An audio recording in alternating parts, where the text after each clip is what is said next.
John says, what if LSU has a top 50 defense in 2024? Now, last year, LSU had a 105th ranked total defense in college football. My folks in Baton Rouge right now just like having flashbacks, feeling sick, thinking about the Ole Miss game, like just not even recognizable. When I went to look up these stats, NCAA.com keeps all these stats, and they do it by pages, so it's like page 1, 2, and 3 to track all the total defense. LSU was on the third page. When was the last time LSU's total defense was on the third page? I would love to know the answer to that. LSU, and their fan base would probably say this as well, they looked unrecognizable for that standard that they've had for a long time out there on the defensive side of the football. Now, the good news, if you're an LSU fan, Brian Kelly said, yeah, I agree. So what does he do? Cleans house, hits reset, new staff. You go and get Blake Baker from Missouri. You go and get Bo Davis as well from Texas to be your defensive line coach. There will be new energy. There will be a new approach. There will be a new voice on the defensive side of the football. I'm just saying, from being in a locker room, sometimes that's all it takes. Sometimes that's all you need to kind of kick things into gear, because how and where you set the temperature matters in a college football locker room, in a program, with how you do things, your standards. And Brian Kelly, cleaning house, getting the defensive staff in there, is saying, listen, that temperature y'all had it set at, that was not hot enough. That was not good enough. So he brings in individuals that are going to, in turn, set that temperature at the same level that Brian Kelly expects. Don't believe me? Go ahead and YouTube the Bo Davis rant on the bus at Texas.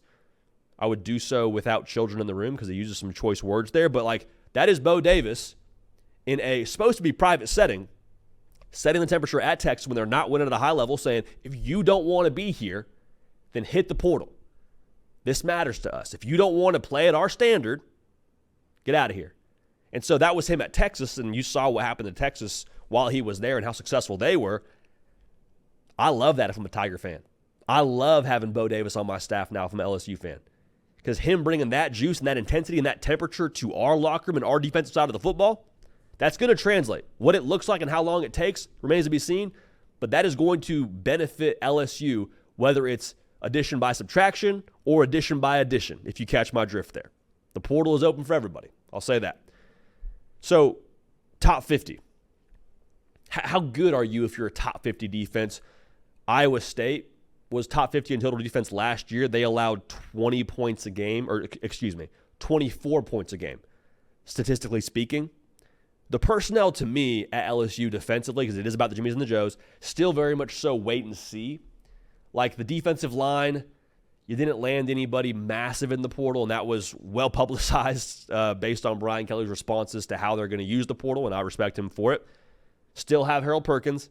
Love Harold Perkins. I think if you can put him in position to be successful and have him be a version of what he was his freshman season, all bets are off. He is someone who can take over a game at the linebacker position. So let that dude go hunt the quarterback is what I would say there, and I think they're going to probably do a version of that this year. The secondary, I have a little bit of concern about, especially if you watch the spring. And now, spring game, you take from it what you want to take from it. You could say Garrett Nussmeier was dealing, and that's probably a fair thing to say. But wait and see is what I would say about the LSU defense as we sit here right now. But again, statistically speaking, if LSU has a top 50 defense, the number 50 ranked total defense last year was Iowa State. They allowed 24 points a game. That's good. It's not elite. It's a heck of a lot better than 30 points a game. So the question then becomes, if your defense is going to take some strides forward, and I believe they will, how much better does the offense have to be? Like, what's the trade-off? Because last year you had an offense that was, quite honestly, college football playoff, if not national title winning caliber, with Jaden Daniels and multiple first-round picks at wide receiver. Pretty straightforward. You had a defense that was probably like 4-8, 5-7 caliber. Sounds harsh, but I think the most folks in Baton Rouge would agree that was what you were working with last year defensively. Now, this year, I think it's natural to lose what you lost on offense, to have the offense take maybe a half step back or two.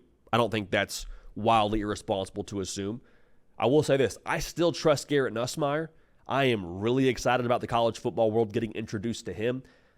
The fact that he stayed at LSU, one, if you're a Tiger fan, you commend him for it. I don't know what the NIL incentive was to keep him there. I have to imagine there was something in place, but like you applaud him for staying at LSU. Also, if you saw the speech he gave to the team on LSU social media page, you can tell that's a dude where it matters to him to be at LSU. He doesn't take wearing that logo on his helmet for granted. So he cares about the right things. I think internally he's made of the right stuff as we sit here right now in June, from what we can tell. Also, he can throw that football over that there mountains, man. Like, I've tried to get the nickname the Gumbo Gunslinger some traction. Still working on that. There's still time to get that going. But, like, he can push the ball vertical. He loves to do so. The reps he's gotten behind closed doors, been able to watch Jaden Daniels, how he prepares, how he works, and go through that process with him through the week of a game is going to pay dividends. It is going to benefit him when he touches the grass. Also, the skill around him now, CJ Daniels, if you watch this show, we're big fans of him transferring in from Liberty. Kyron Lacey feels like a big play waiting to happen, feels like it's his year this year at LSU. The schedule, too, for LSU is not awful. Like, there's no Georgia, there's no Texas. Yeah, USC in Vegas. You got Ole Miss at the crib. You're at A&M, Bama at the crib, at Florida, which is sneaky. You should be better on paper than Florida, but it's in the swamp. Oklahoma at home. A lot of big games at home. So for LSU, man, like, I think with a broad brush, if you're going to tell me defense is top 50, I think LSU can reasonably expect to be like 8-4, 9-3 football team. Now, the question that I would ask in addition to this what if LSU, Blake Baker gets in there, rest of that staff gets in there, and they turn it around quick, fast, and in a hurry. They get guys in position to be successful. They say, hey, coach, it wasn't the ingredients, it was the recipe. All right, now we're cooking. They have a top 30 defense. Top 30 defense, I think at that point you can start to expect this team to be in that like 10-win range. You're in the 10-win range, you're a college football playoff team in the SEC.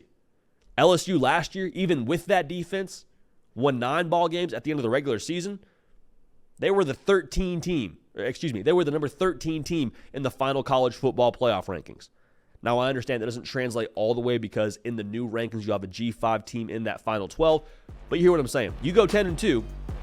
Garrett Nussmeier does what I expect him to do. The defense levels up, not just top 50, but top 30, which is a massive jump, by the way. LSU's cooking. LSU could very well be a college football playoff kind of team. Hey, y'all. Thanks so much for watching. Subscribe to the channel here to make sure you don't miss an episode of The Hard Count. Also, be sure to check out other videos on the On3 YouTube channel.